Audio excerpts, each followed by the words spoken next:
We find ourselves at a crossroads, don't we? Because some of you among us are dead set on getting rid of Bobby Slowik, and yet you're a Texans fan. You want the Texans to do well in the playoffs. You want the offense to do well versus the Chiefs. That's going to involve Bobby Slowik too. So hopefully the Texans can continue what they did through 2.5 quarters in that Chargers game, and maybe it's all a moot point by the end of it. Big test versus the Chiefs this week. One of the things that was good against the Chargers was that C.J. Stroud ran the ball really well. Bobby was asked about the impact that can have on the offense. It's there. Yeah, it's massive. Like, we embrace that without question, especially when he does it the way he did it in the game, where, we use the verbiage command the pocket. He has ownership of the pocket. He feels very confident. He knows where he's going, and you threaten second-level defenders with your movement. Like, a lot of times you roll out and you go backwards and retreat and get to an edge. That doesn't necessarily threaten defenders. It just eliminates half the field for you.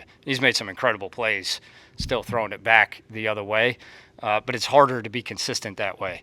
When you can escape up and out, that's a game changer for a quarterback and how that affects the defense. And for him to do that in the game that we had here, really opened up the entire defense and the entire pass game for us. Yeah, I thought Bobby laid it out pretty well there. It's not just the yardage you get by running, it's how it affects the linebackers and the safeties at times when they've got that stress of, all right, I got to stay in coverage, but man, he's running towards the line of scrimmage, or I know that he can. It puts a lot of extra stress on you. Pat Mahomes is a master at that. Pat Mahomes gets most of his yardage when he running through the B gap, right inside the tackle or off tackle.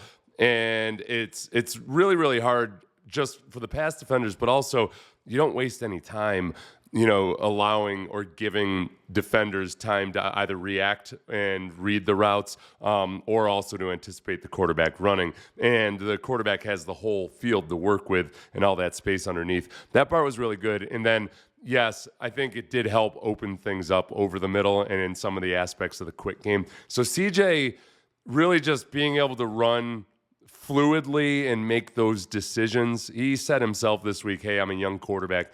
I'm still learning. It's not something that it's going to be automatic with him and all of a sudden, hey, he's going to turn into Pat Mahomes as a rusher. But I think hopefully in the playoffs, but then certainly next year, maybe it adds an element to his game. Now, when CJ is using his arm and not his legs, we saw some really good things in the Chargers game as well. And they'll, of course, be going up to Kansas City, the scene of Tank Dell's horrific injury. And it was also a game in which Tank Dell was really on pace to have probably his best game of the season. And I think one of the rays of light or hope that we saw was, all right, they got the ball to John Mechie. John Mechie needs to do a better job of holding on to it consistently. They got the ball to Xavier Hutchinson just once, but it was a really key and critical moment. Robert Woods got involved. So this can't just be a Nico Collins affair. Joe Mixon, by the way, is questionable on the injury report today. So my sphincter's all tightened up about that. But Bobby was asked about the wide receivers in general. Yeah, I was really proud of our entire receiver group in that last game. I think for us in particular, that game really exemplified like perseverance and character on offense. And I think Nico leads that. Just an incredibly humble human, incredibly talented human, and he gets the most out of his talent. He does not let any of it go to waste, works incredibly hard, dedicates all the time he can, helps others when he can, and it's evident there's a lot of guys right now trying to take him away within our concepts, and he's still finding ways to get open. He's still finding ways to make plays. He's still finding ways to get 30, 40 yards after the catch on a lot of these things, which are huge for us and enabling us to get chunk plays or stay on schedule. But probably what I was equally proud of in the last game was our other receivers and what they were doing around him. Like, CJ had options on where he could go with the ball. It wasn't just a one-man show, or it wasn't just Dalton. It wasn't just we got to give it to Joe or DP every play. Like, we did feel pretty good about where, especially in the second half, about where we got really as an entire unit and what he can do. Nico didn't have really impressive numbers in that last Chiefs game. He did have 7 receptions, but it was only for 60 yards. But we've seen Nico in the playoffs and in that play-in game with the Colts last year. I think he does the proverbial stepping it up a notch. The Texans are going against a team in the Chiefs that does that every year. They're a different team in the playoffs. And they're the best at it, but I wouldn't count out guys that are primetime performers for the Texans also showing up in that regard. And I think it's important to remember that, yeah, CJ did some good things against that Chiefs team. The Texans were in position to tie it with a touchdown in the fourth quarter, but then CJ made a couple of mistakes, and then the defense just fell apart, and the Chiefs were able to close the game out in the fourth quarter. And, of course, also, look, CJ was very obviously emotionally affected by Tank Dell's injury. And did that affect his decision-making on that final potential touchdown drive? I don't know. But there was definitely a malaise hanging over the team for a couple weeks after that. And then in general, CJ's trend of throwing more interceptions this year and getting kind of sloppy with the football at times, which was a huge shock to all of us. We saw some of that in the Chargers game. He's got to try to play a cleaner game. The 2 interceptions he had in the Chiefs game, that was before Tank Dell went out. So it wasn't a clean game by CJ, but it was a competitive game. And I think the fact that the Chiefs and the Ravens handled that 3-game stretch in 12 days so much better than the Steelers and the Texans did, I feel like it has warped a little too much the perception of the Texans, including myself. Like those were dark times, man. But I do think there's been a revitalization or a spark. And that's what I'm leaning into, baby. Speaking of Mixon, who's questionable with his ankle injury, I believe Landry Locker asked about getting Joe Mixon involved as a receiver more. Yeah, I think he's a really good receiver, actually. I know, we worked it a lot in camp. Like I'm sure all you guys saw that. We did a good amount of it in camp. We did some of it early in the year. And I think as the year has gone, probably have gotten away from that a little bit. Wanted to make sure he was fresh for some of his carries, but without a question, that's something that's on my mind and been on my mind. Like, how can we make sure we make use of a guy that we think is an excellent player?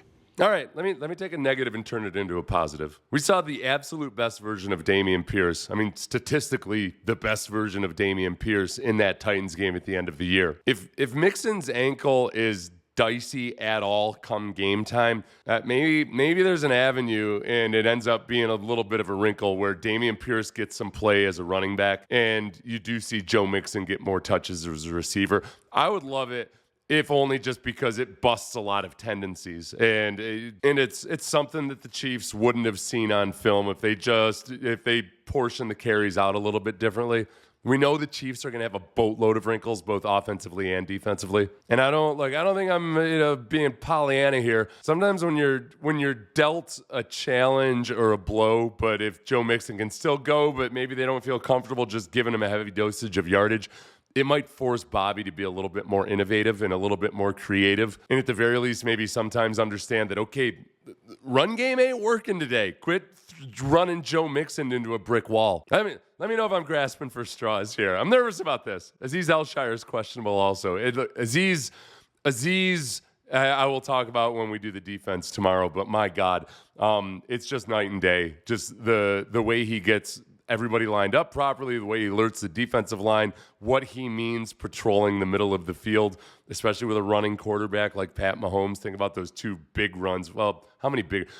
The 2 runs on the same drive, then he had another run elsewhere, whatever. Al-Shire helps out a lot against running quarterbacks, as some quarterbacks in the league have learned this year. Chiefs, of course, have some studs of their own. Bobby was asked to describe the challenge of playing against the Chiefs defense.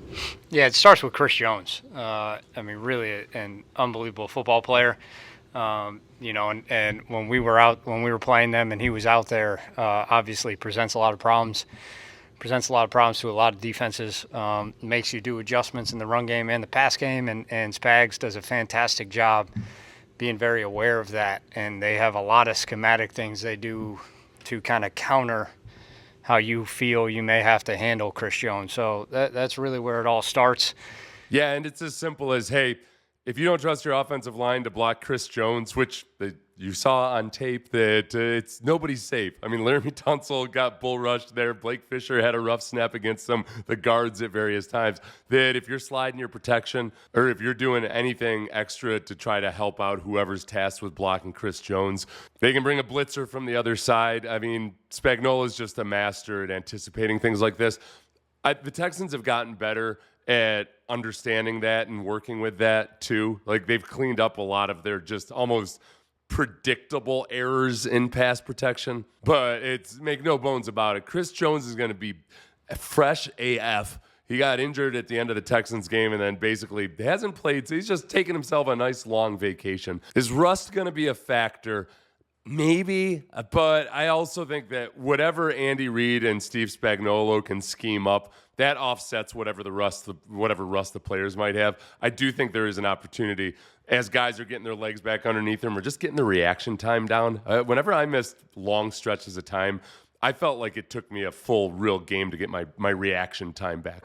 Maybe one game is a little too much, but at least the first couple series before you feel like you're seeing everything the right way. So every bind that you can put them into in terms of reads, tendency busters, anything like that, spring them in the first quarter, smoke them while you got them, try to get that advantage and take it. Because once those guys get into the flow of the game, then it's not quite so easy. In terms of which offensive lineman you will see, specifically Juice Scruggs or Shaq Mason at right guard, Bobby played it close to the vest on that.